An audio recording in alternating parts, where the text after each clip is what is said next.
Hello, Keith. How are you? Fine, thank you. Nice to be here.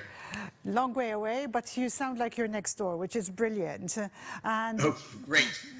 thank you very much for the photos you sent. New York is completely deserted today. There's nobody out on the street, and it's been that way for quite some weeks now, since about the middle of March. I keep taking pictures of this because, as a New Yorker since my early 20s, I've never seen anything like it, and I still can't get over it. It was, the streets are almost empty in the mornings, and it's not that everybody's out of town. People are in town; they're just inside. Inside, everyone's Um, inside. So everyone's very vigilant, it seems. But New York's been hit very badly by all this. It has been, New York City has really been hit harder than I think any city anywhere. Although, to be fair, things are improving. And I get daily statistics of the pediatric admissions and the new cases in the hospital that's affiliated with my medical school, Montefiore Hospital and Medical Center. And it's very clear that admissions are coming down. So things are definitely improving. Yes. Today I'd like to speak about basically the consumption of food and how safe it is. How safe is it consuming beef and pork and fish?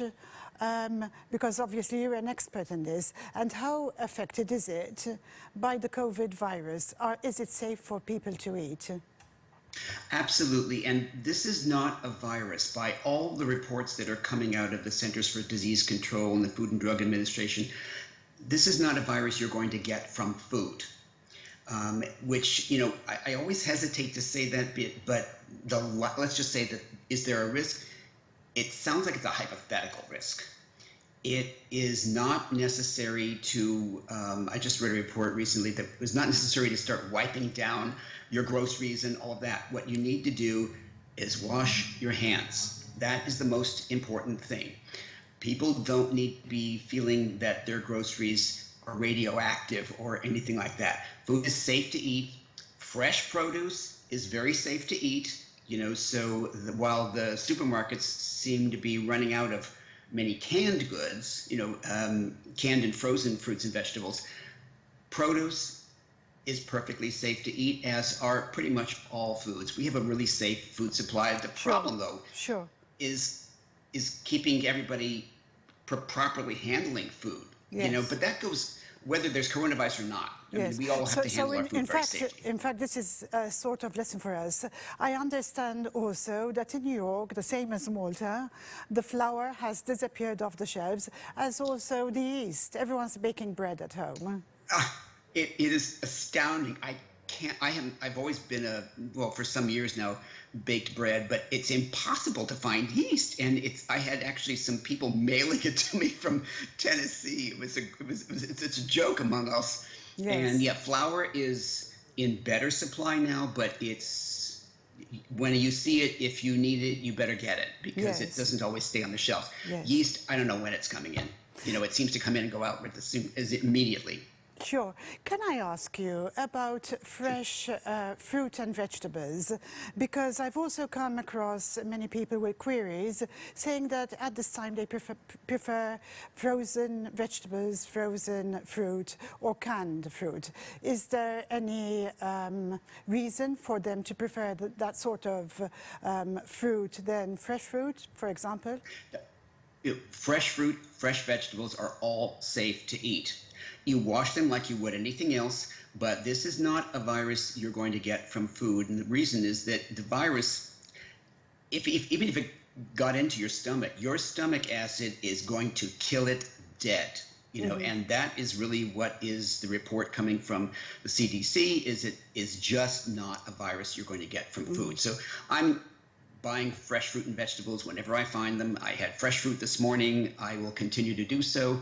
You just want to handle it and wash it properly, like you should at all times, even in non-COVID times. Yes. And then it's perfectly safe to eat. So I would like to see people eating more fresh fruit and vegetables. Absolutely. Yeah. Absolutely. A question about children, because obviously you deal with kids a lot. Being Right. at home and being at home all the time, they must be perhaps wanting more snacky foods, less healthy foods. Do you have any tips for parents? You know, it's funny, this issue has come up because people often assume that childhood obesity should be blamed on schools, and I've never felt that way.